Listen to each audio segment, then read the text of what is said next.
kok tak pencet lagi ya, 085 649 200 208.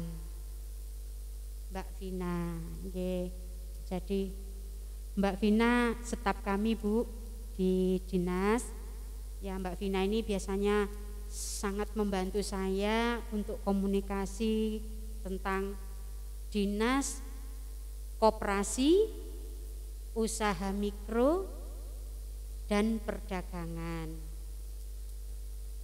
Nggih. Ya, tepatnya ada di bidang usaha mikro. Untuk sementara ini, kalau ibu-ibu kepingin kenalan, karena tak kenal maka tak sayang ya Bu ya.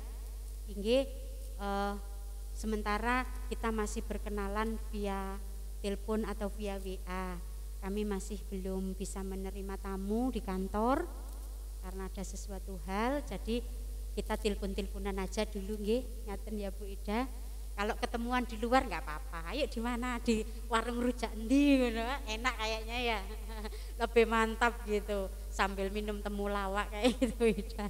Ngapunten biar nggak ya Bu ya, biar nggak jenuh, biar nggak stres gitu. Sedikit bercanda ria nggak apa-apa nggih.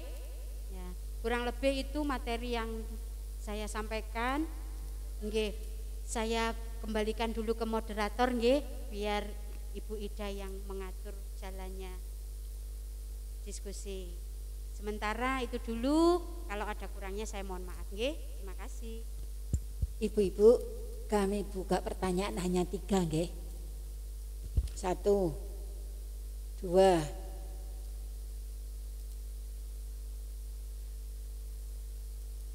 ada 3. Oh nggih. Monggo maju. Yang tanya maju.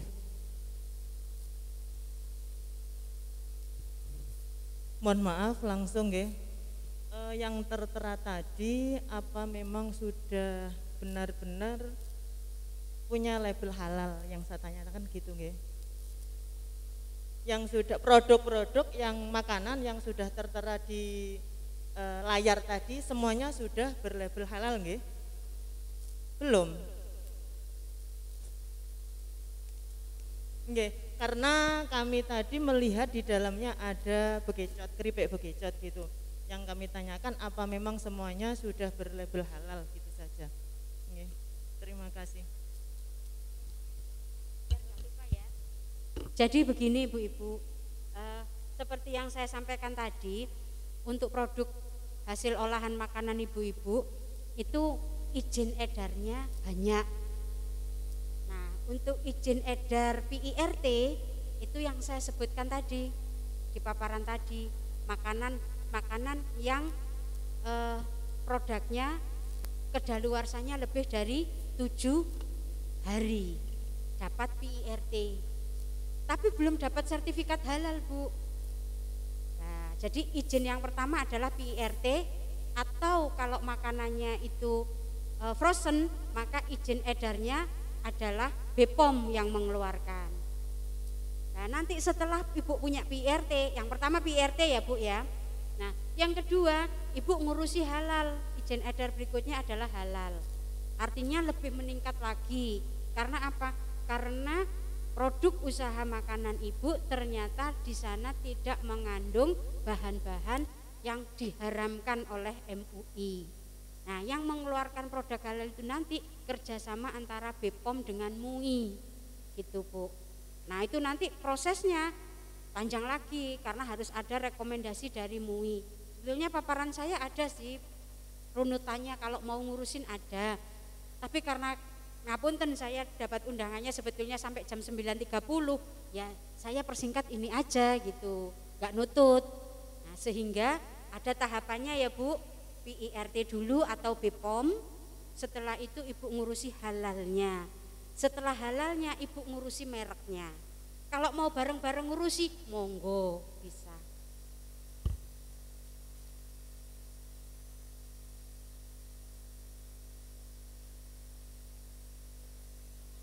Oh gitu, iya. Bekicotnya kok dimasukkan? Iya. Nggih, bekicotnya itu kan kering ya Bu ya. Kalau secara kesehatan setelah diolah dan masa kedaluarsanya bisa lebih dari 7 hari mendapatkan izin edar PIRT Bu. Secara umum, monggo, ya kan kita ini kan pemerintah wacananya tidak inklusif untuk ngapunten yang beragama Islam saja kan ya Bu ya. Ya, jadi PIRT itu juga harus berlaku untuk yang non muslim juga. Karena kita harus menaungi semuanya.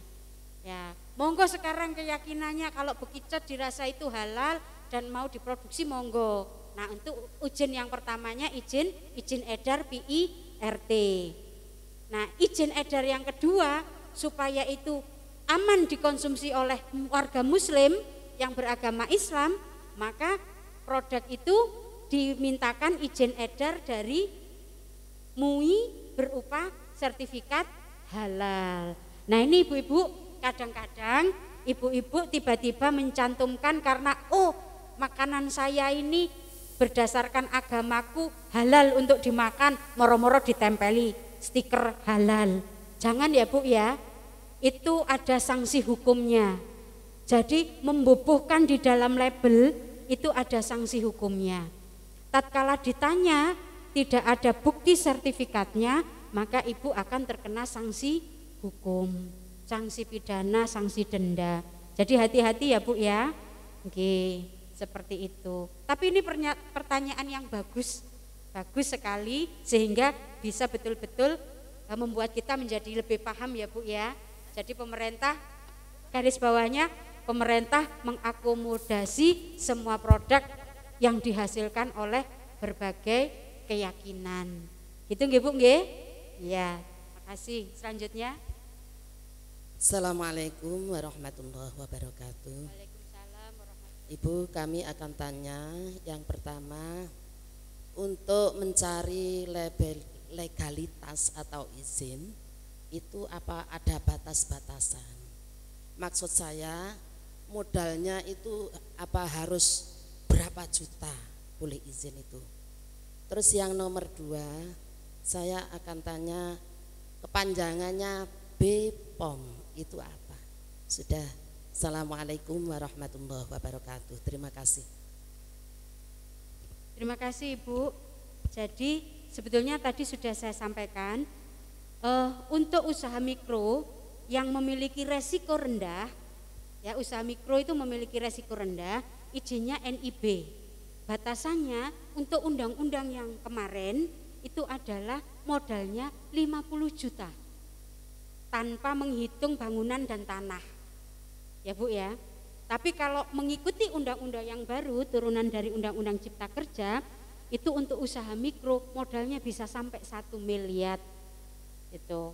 Cuman ini masih dalam penggodokan kami di perizinan di Banyuwangi Mall, ini masih mau digodok untuk penyesuaian ke undang-undang yang baru. Sehingga kalau ibu-ibu saat ini ingin ngurusi izin OSS atau NIB melalui OSS, ya ibu di sana pasti akan ditanyakan berapa modal usahanya, akan ditanyakan.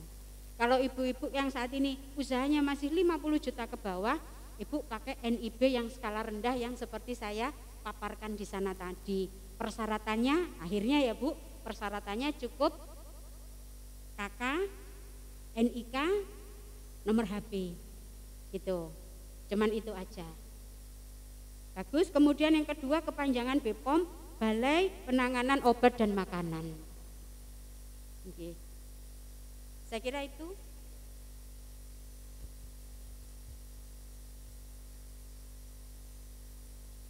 Ngapunten nggih, wektale sampun. Jadi hentikan saja pertanyaannya. Mohon maaf nanti bisa sharing sendiri saja sama beliau. Ibu-ibu yang saya hormati, demikianlah pemaparan dari beliau Udin, yang mana kita akhirnya menjadi ngerti dan tahu bahwa sebetulnya untuk perizinan usaha kecil seperti yang dimiliki panjenengan, kalau kita mau tidak sulit. Nggih napa mboten Bu? Cuman mungkin kita belum pernah mencoba, melangkah dan sebagainya sehingga kelihatannya sangat sulit sekali. Untuk itu agar supaya dapat perizinan dan lain sebagainya, lebih jelasnya panjenengan bisa kontak-kontak kepada beliau karena tadi sudah memberikan nomor HP yang sudah panjenengan semua tulis. Insya Allah produk-produk panjenengan mudah-mudahan bisa secepatnya mendapat perizinan sehingga nanti akan menjadi nyaman, legal dan lebih dipercaya oleh lingkungan atau masyarakat. Mungkin itu yang bisa saya sampaikan dan saya sebagai panitia matur nuwun jazakumullah khairan kasir kepada Budin yang sudah meluangkan waktunya di acara RMI ini Rabita Ma'ahid Islamiyah. Jadi beranggotakan semua nyai dan ning-ning se-Kabupaten Banyuwangi. Mudah-mudahan ini silaturahim ini berkesinambungan, terutama yang ada kaitannya dengan produk-produk usaha pesantren, sehingga nanti one pesantren one produk, amin ya robbal alamin. Matur nuwun, nggih monggo.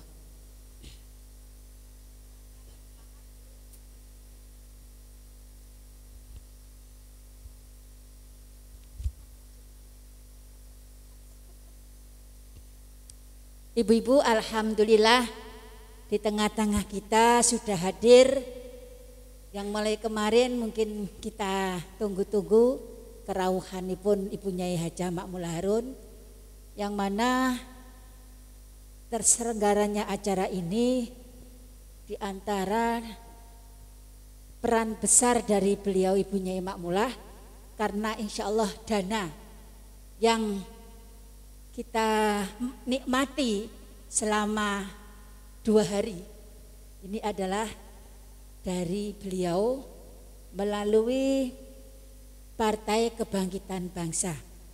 Mudah-mudahan apa yang sudah kita nikmati mulai kemarin ini semuanya bermanfaat, barokah, dan terima kasih kepada Bu Nyai Makmulah Harun.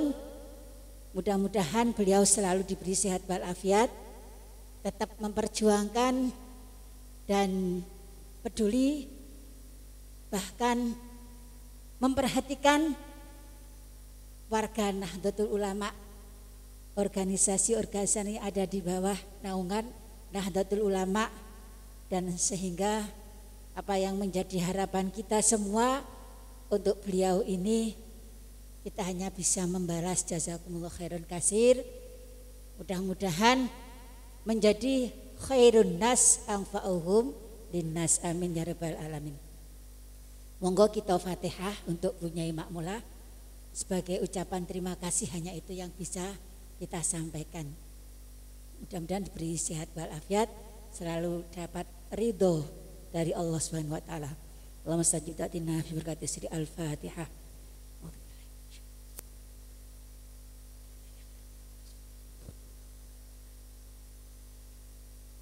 Selanjutnya ada kenang-kenangan dari RMI untuk beliau, yang mana nanti biar Bu Nyai Makmulah memberi semangat kepada kita semua, memberi sepatah dua kata apa yang akan beliau sampaikan sehingga kita semakin tambah mantap dan marem.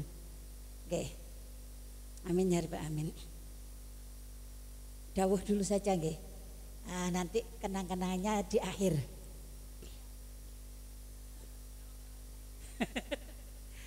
Matur nuwun, waktunya kami persilahkan sepenuhnya untuk Bu Nyai Makmulah Harun.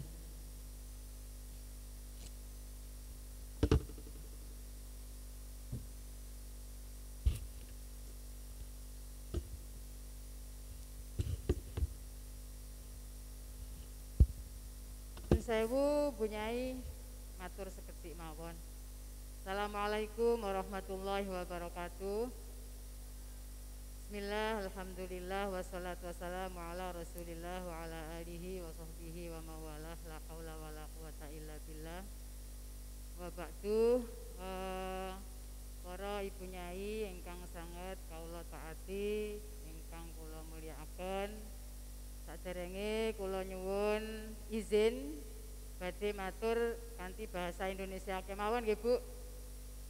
Sebab niki yang using mboten saged matur alus kados punya Ida. Ibu-ibu nyai, alhamdulillah atas rahmah dan ridho Allah, mudah-mudahan selalu menyertai kita dalam kesempatan yang bahagia ini. Allah telah memberi kesempatan untuk kita silaturahim dan para ibu nyai saged menerima ilmu yang mungkin di antara ilmu-ilmu yang kita terima mulai kemarin ada beberapa hal yang menjadikan ilmu baru. Kami ikut serta mendoakan mudah-mudahan menjadi ilmu yang manfaat barokah. Sebetulnya saya ini dimasukkan juga oleh punya Ida ke jajaran RMI, tetapi mohon maaf tidak bisa aktif sebagaimana mestinya. Mungkin sebatas hanya ikut sedikit di WA group. Mudah-mudahan tidak menjadi mudah-mudahan dimaklumi oleh ibu-ibu nyai seluruhnya, amin. Kami hadir di samping atas nama anggota, juga atas nama wakil dari PKB di DPRD Provinsi Jawa Timur. Ada beberapa hal yang ingin kami haturkan kepada panjenengan semuanya, bahwa alhamdulillah atas diundangkannya Undang-Undang Pesantren di DPR RI merupakan inisiatif sahabat-sahabat kita di DPR RI yang telah berupaya untuk menginisiasi adanya Undang-Undang Pesantren yang alhamdulillah beberapa tahun yang lalu kita baru kenal dengan Hari Santri. Ngaten nggih Bu? Sebelumnya apa ada Hari Santri? Nah, oleh karena itu Hari Santri ini embrionya adalah upaya fraksi PKB di DPR RI. Ini tidak bisa dimungkiri. Beliau yang ada di DPR RI ini diperintah oleh para kiai untuk bagaimana pesantren di Republik Indonesia ini terayomi, terlindungi oleh undang-undang. Napa penting undang-undang pesantren? Sangat penting.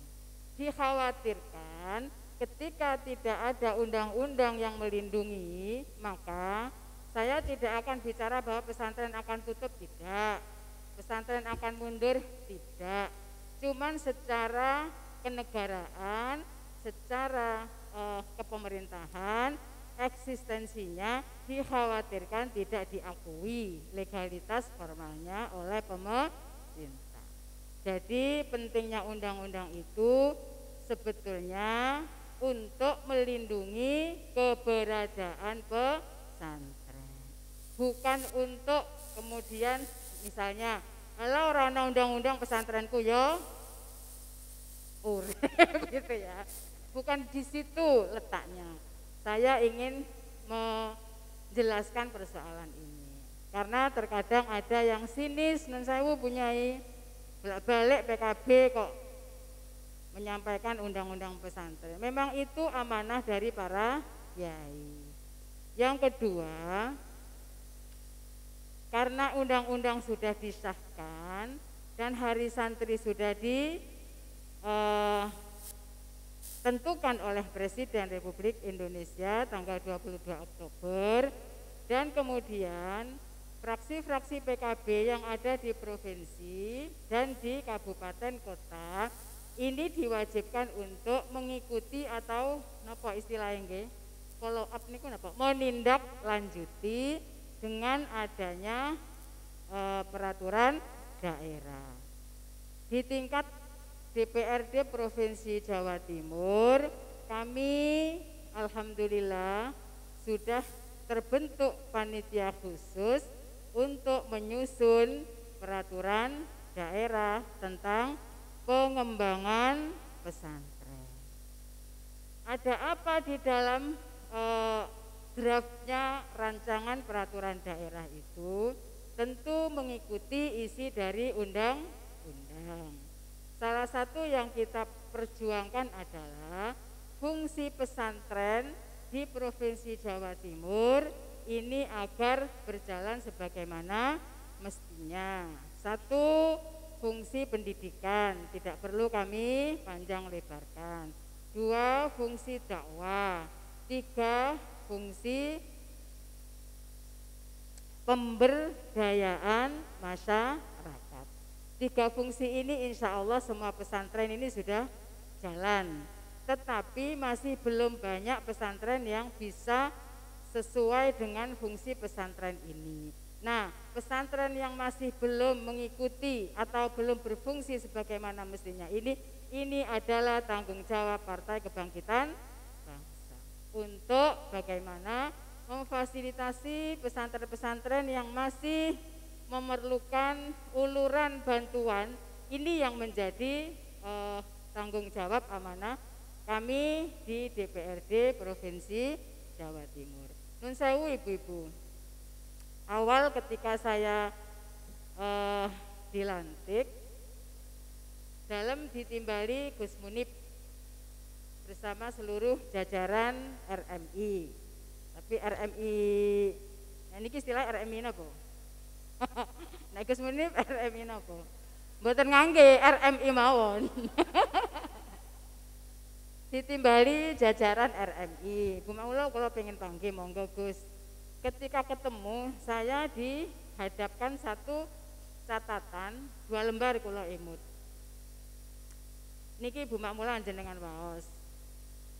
2 lembar atau 3 lembar itu nama-nama lembaga pesantren. Terus kemudian di sebelah kirinya ada catatan TD ngoten nggih Bu. TPD niki napa to Gus? Beliau jawab, niki TD itu maksudnya lembaga ini tidak dapat ngoten Bu. Tidak dapat nopo? Menurut panjenengan tidak dapat nopo?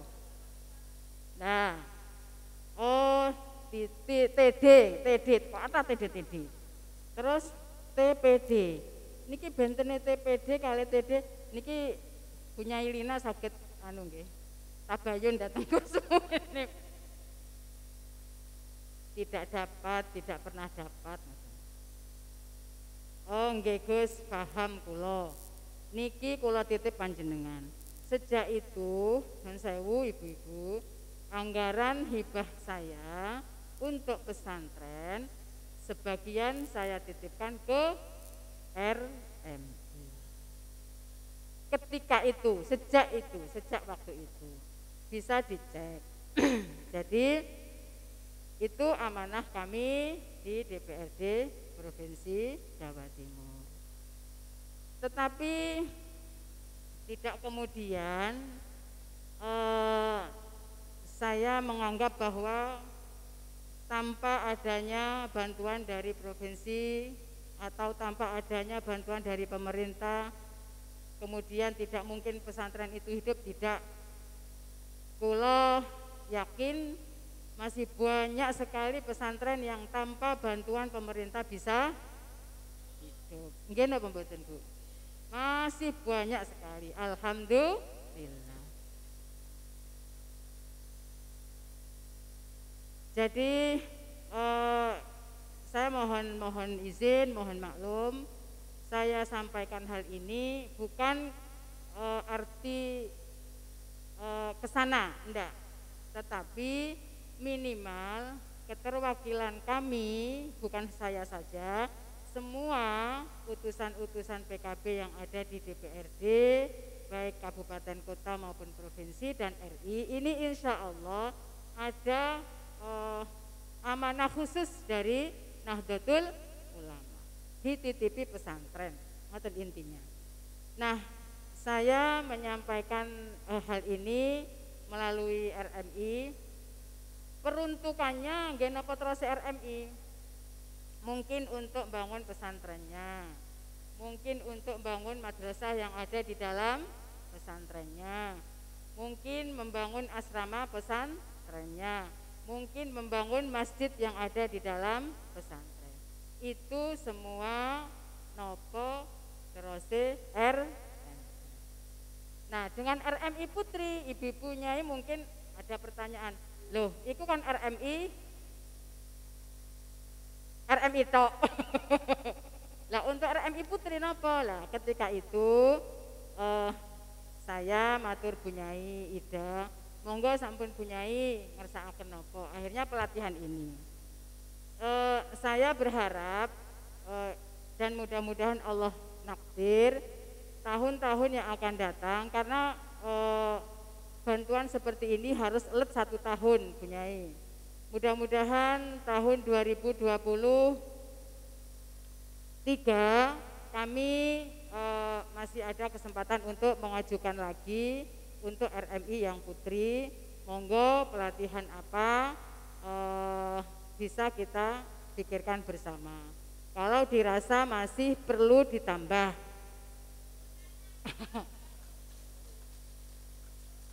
insya Allah kalau siap, insya Allah. Kalaupun dan terlepas dari hal itu, kula nggih nelongso niku nggih mboten nelongso nggih Bu napa nggih. Terharu ketika Bu Nyai Ida menghadiahi surah Al-Fatihah. Niki Masya Allah luar biasa, alhamdulillah. Saya itu PP Muslim Surabaya Banyuwangi itu sudah biasa, dan itu semua saya jalankan hampir setiap pekan.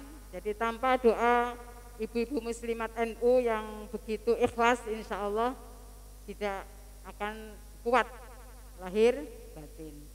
Untuk itu fungsi pesantren tadi, kalaupun ada pesantren yang masih memerlukan, monggo panjenengan saged menghubungi RMI, karena saya pasrah kalian RMI. Yang kedua, dalam peraturan daerah yang kita bahas sekarang ini itu juga meliputi tentang bagaimana fasilitas yang akan diberikan oleh pemerintah untuk pesantren. Ini kita upayakan Pemprov. Memang Pemprov itu sekarang ini sudah memberikan beberapa anggaran. Contohnya untuk guru madin diberikan beasiswa untuk menempuh S1, S2. Kemudian untuk guru-guru taman pendidikan, guru-guru Al-Quran, bukan guru-guru TPI, guru-guru Al-Quran juga ada, Hosda Madin juga ada, kemudian untuk hafidh-hafidho juga ada. Itu kami yang bahas ibu-ibu semuanya di DPRD Provinsi Jawa Timur. Di samping itu ada yang kami inginkan melalui perda ini agar supaya lembaga Madin itu diakui keberadaannya, tidak hanya difasilitasi sebagai lembaga yang semi formal, tetapi Madin-Madin itu agar diperhatikan oleh pemerintah provinsi, mulai dari fasilitas yang dibutuhkan, kemudian lulusannya, dan kemudian fasilitas yang lain yang diperlukan oleh Madin itu kami upayakan masuk di dalam perda. Kemudian yang kedua juga Taman Pendidikan Al-Quran. Ini ke depan harapan kami bisa menjadi lembaga yang lebih diperhatikan oleh pemerintah. Punyai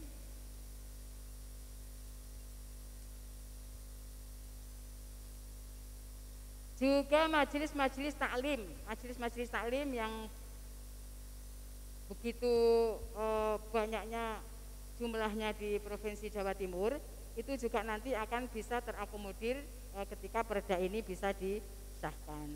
Ibu-ibu yang kami hormati, untuk itu Nun Sewu Bu Nyai, hal yang terpenting dari lembaga pesantren, saya terus terang menyampaikan ini, Nun Sewu, saya sampaikan untuk pesantren yang masih belum